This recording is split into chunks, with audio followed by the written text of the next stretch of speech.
Jeffrey Epstein, एक नाम जो सुनते ही संगीन अपराधों की एक पूरी दुनिया दिमाग में घूम जाती है। हाल ही में जब उससे जुड़े दस्तावेज दुनिया के सामने आए तो उसमें एक ऐसा जिक्र मिला जिसने भारत में सियासी हलचल तेज कर दी, और वो नाम था प्रधानमंत्री नरेंद्र मोदी का। तो चलिए समझते हैं कि ये पूरा मामला आखिर है क्या। और यही सवाल है ना, प्रधानमंत्री मोदी और जेफरी एप्स्टीन, ये सुनने में ही कितना अजीब लगता है। और इसी एक सवाल ने भारत की सियासत में एक नया भूचाल ला दिया है। आखिर दुनिया के सबसे बदनाम लोगों में से एक की फाइलों में भारत के प्रधानमंत्री का नाम कर क्या रहा है?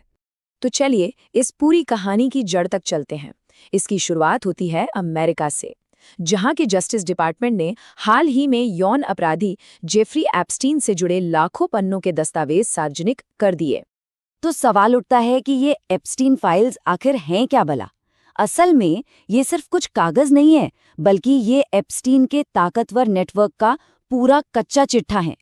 इनमें ईमेल्स हैं, तस्वीरें हैं और ऐसे कई सबूत हैं जो दुनिया के बड़े बड़े नेताओं, कारोबारियों और मशहूर हस्तियों के साथ उसके रिश्तों का पर्दाफाश करते हैं। और हम यहाँ कोई 100-200 पन्नों की बात नहीं कर रहे हैं। हम बात कर रहे हैं लगभग 30 लाख पन्नों की। जरा सोचिए, इतने बड़े दस्तावेजों के समंदर में से भारत के प्रधानमंत्री का नाम मिलना अपने आप में कितनी बड़ी बात हो जाती है। तो इन लाखों पन्नों में से आखिर ऐसा क्या निकला जिसने भारत में इतना बड़ा बवंडर खड़ा कर दिया? सारा का सारा विवाद टिका है सिर्फ एक ईमेल पर। एक ऐसा ईमेल जिसमें सीधे सीधे प्रधानमंत्री मोदी का जिक्र है।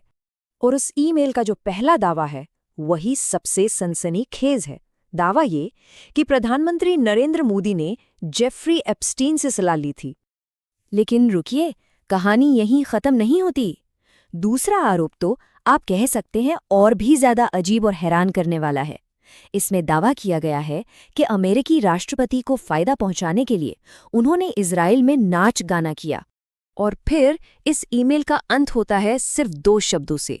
लेकिन ये 2 शब्द इस पूरी कहानी को एक नया मोड़ दे देते हैं। वो शब्द थे इट वर्कड, मतलब ये काम कर गया।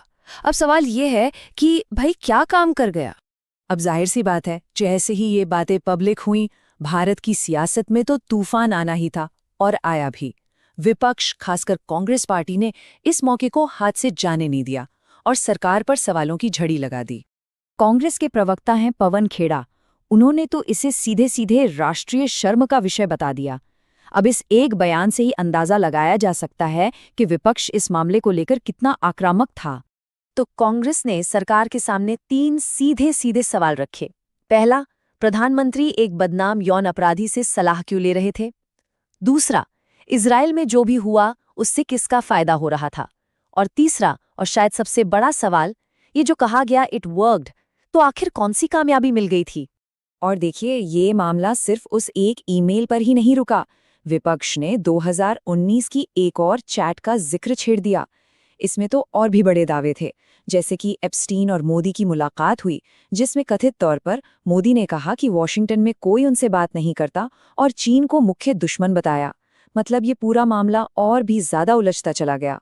तो एक तरफ थे ये संगीन आरोप, अब जाहिर है सरकार को भी तो जवाब देना था। तो चलिए अब सिक्के का दूसरा पहलू देखते हैं, यानी भारत सरकार का इस पर क्या कहना था। सरकार का जवाब एकदम साफ और सख्त था।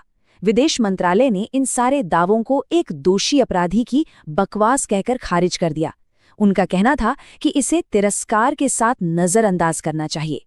हाँ, सरकार ने ये जरूर माना कि 2017 में प्रधानमंत्री इजराइल गए थे, ये एक ऑफिशियल विजिट थी, लेकिन इसके अलावा बाकी सारे आरोपों को सिरे से नकार दिया। तो एक तरफ आरोप है, दूसरी तरफ है खंडन।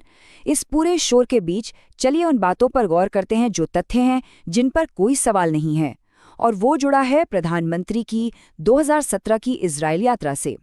तो यहाँ पर ना घटनाओं का जो क्रम है, जो टाइमलाइन है, वो समझना बहुत जरूरी है। देखिए, 25-26 जून 2017 को प्रधानमंत्री मोदी अमेरिका में थे। वहां वो तत्कालीन राष्ट्रपति ट्रंप से मिले और उसके ठीक कुछ ही दिनों बाद 4 से 6 जुलाई को वो इजराइल के एक ऐतिहासिक दौरे पर पहुंचे। ऐतिहासिक इसलिए क्योंकि ये किसी भी भारतीय प्रधानमंत्री का पहला ऑफिशियल इजराइल दौरा था। और ये कोई खुफिया दौरा नहीं था, सब कुछ पब्लिक डोमेन में है। प्रधानमंत्री नेतन्याहू से मुलाकात, राष्ट्रपति रिवलिन से मुलाकात, हाइफा में भारतीय सैनिकों को श्रद्धांजलि देना, तेल अवीव में भारतीय समुदाय के साथ एक बहुत बड़ा कार्यक्रम करना, ये सारी चीजें पूरी दुनिया ने देखीं। ये वो फैक्ट्स हैं जो रिकॉर्ड पर हैं। तो इतनी सारी जानकारी के बाद आखिर हम कहाँ खड़े हैं? एक तरफ है एक कुख्यात अपराधी की फाइलों से निकले सनसनीखेज आरोप और दूसरी तरफ है सरकार का दो टूक इनकार। असल में ये पूरा मामला एक ही जगह आके अटक जाता है। एक तरफ है एक सजायाफ्ता अपराधी की फाइलों से निकला एक दावा और दूसरी तरफ है एक देश की सरकार का सख्त इनकार। अब सवाल ये है कि भरोसा किस पर किया जाए? और शायद यही इस पूरी कहानी का सबसे बड़ा सवाल है।